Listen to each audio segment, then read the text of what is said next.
Hey y'all, welcome back to my channel, and if you're new, my name's Amanda. So, I am back on the floor, which means it is time for another spooky story. And today I'm talking about urban legends, specifically holiday-themed urban legends. And I was not going to do a video this week again until later. I wasn't going to talk about urban legends, but my dad brought up a good point that they have so many urban legends going around about different creatures and monsters and everything that come out during the holiday seasons, all used to scare bad children. So I'm going to cover a few. I have some that range from Iceland. I have some that range from Germany. I have a very, very popular one coming in. And then I also have a little Christmas tale for you guys. So strap in because this is going to be one wild ride. So the first urban legend I have for you guys is Grilla. And Grilla is something that I heard about myself when I was a young child. So I have always been both intrigued and terrified by the supernatural and the urban legends.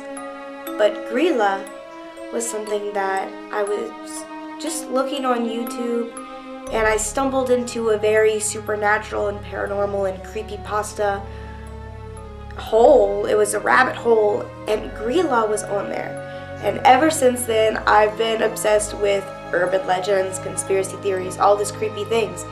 Terrifies me, but I love it. So Grilla is an Icelandic witch, and along with her goes two others, the Yule lads and the Yule cat. I am not going to try to say those Icelandic words that are also, they mean the same thing. Basically, Yule lads, Yule cat, and Grilla is the mother of them all. Grilla is described as a hideous being. So I have all the information and everything on my phone. So if you see me looking down, that's where I'm going to be. I was not going to be able to memorize everything. I just know the basics. So another name for Grilla is the child eater. And you can imagine what she does to bad children. So it is told that Grilla eats children that are bad. It is so gruesome. Completely, I think that was why it stuck with me so much.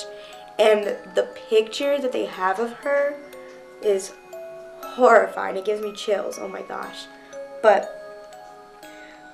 So Grilla is described as a hideous being who is the mother of the gigantic Yule lads. So Grilla and the Yule lads and Grilla's husband and the cat are all giant.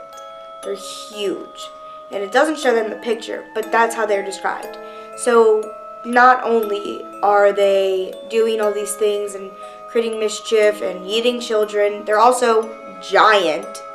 So Grilla not only is a giant and has an appetite for children, but she also cooks them in a large pot. So according to this post that I see about Grilla, it says current day Grilla has the ability to detect children who are misbehaving year-round. During Christmas time, she comes from the mountains to search nearby towns for her meal. She leaves her cave, hunts children, and carries them home in her giant sack. She devours children as her favorite snack. Her favorite dish is a stew of naughty kids for which she has an insatiable appetite. According to legend, there is never a shortage of food for Grilla. Now, the image of not only being eaten, of course, but the idea that she goes and hunts children and throws them in a sack, that's horrifying. And this isn't even the scariest creature on this list.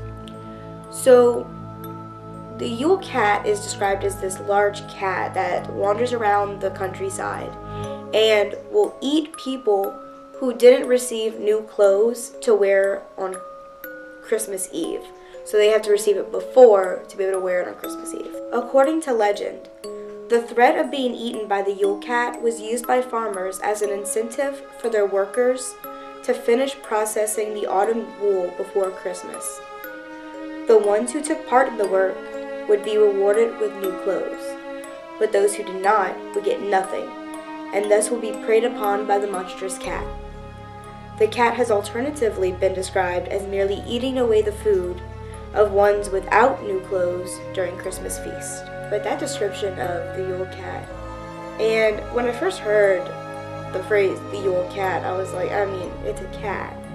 So I didn't really think anything of it, and then looking deeper into it, you find out it's the house pet of Grilla and everything that it does. And I don't know, some of these holiday monsters are honestly terrifying. Like, we're just starting and we already have 2 that eat people. And then finally, in the Icelandic holiday legends, we have the Yule Lads. And now, the Yule Lads are the 13 children of Grilla, and they cause just a bunch of mischief. So, the Yule Lads are basically just these group of mischievous boys who go around and steal from people and just basically pull a bunch of pranks. If you are good before Christmas, then they will leave you a treat in the shoes that the children would leave on the windowsills. And if you were bad, they would put a potato in there. So they are seemingly a lot more harmless than their mother and their pet cat. So our next holiday legend is Belsnickel or Belschnickel, and this is a much shorter story. This is just him, and basically he is this fur-cladded Christmas gift bringer, but he also carries around a switch, which is basically a whipping stick, and they have different legends, but the more recent legends is it's just a threat. He doesn't actually use it, but if you look back at the older legends, if you were good, you would get a Christmas gift from Belschnickel, and if you were bad, then you would get whipped by him. And whipping or beating children was actually a very common legend in all around, honestly.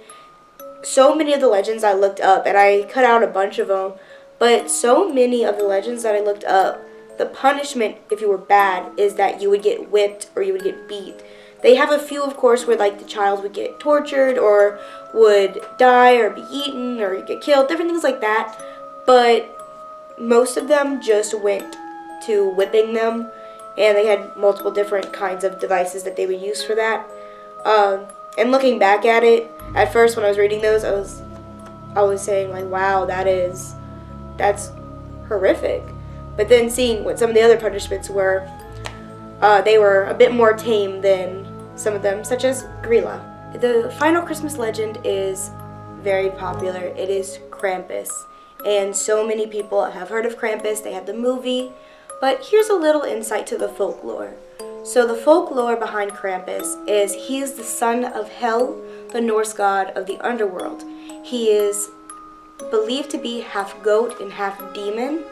And he is not a friendly face and not a friendly figure in the slightest.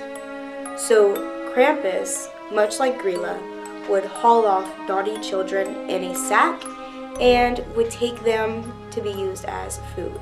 So according to this folklore, Krampus would show up on December 5th, which was Krampus Day.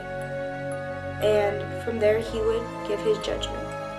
If you were good, you were safe, and you got to wake up the next day and go see what was left in your boot. If you were bad, however, you would get to join Krampus for his little feast. And that is the end of my Christmas legends. But here is a Christmas tale for you guys. And when I was reading this, you could kind of see where it was going. You knew something was on. But the ending now, the ending is something special. So this story is called The Clown Puppet. And if you are afraid of dolls or afraid of clowns, then you might want to click off now. So The Clown Puppet is a story about 3 daughters, 3 sisters, who only asked for a Christmas gift.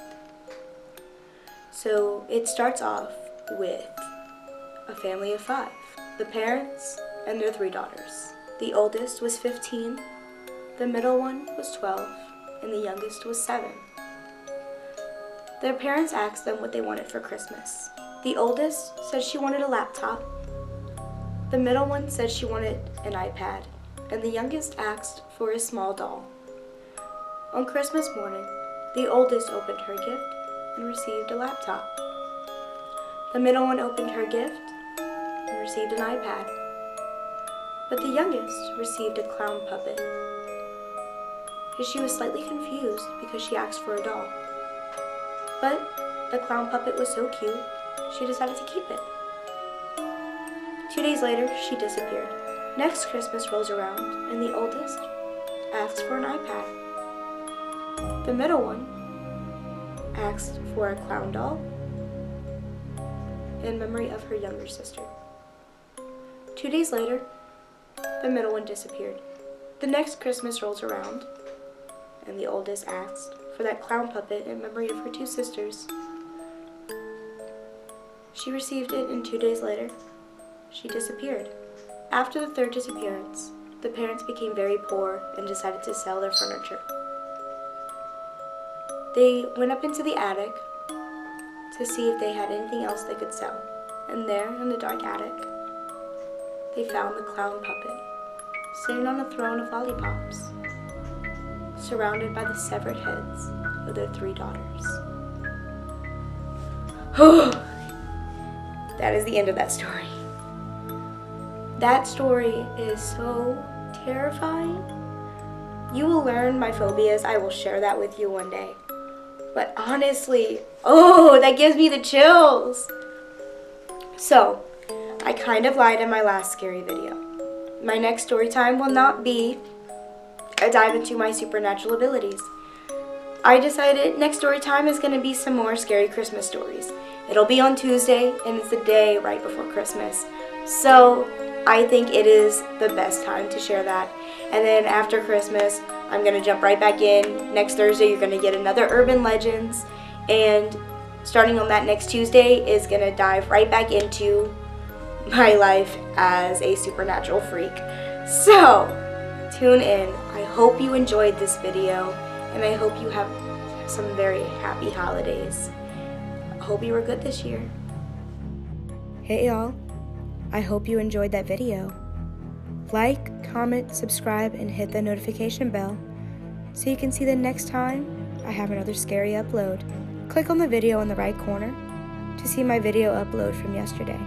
And the video in the left corner is a video YouTube picked specifically for you. Sweet dreams.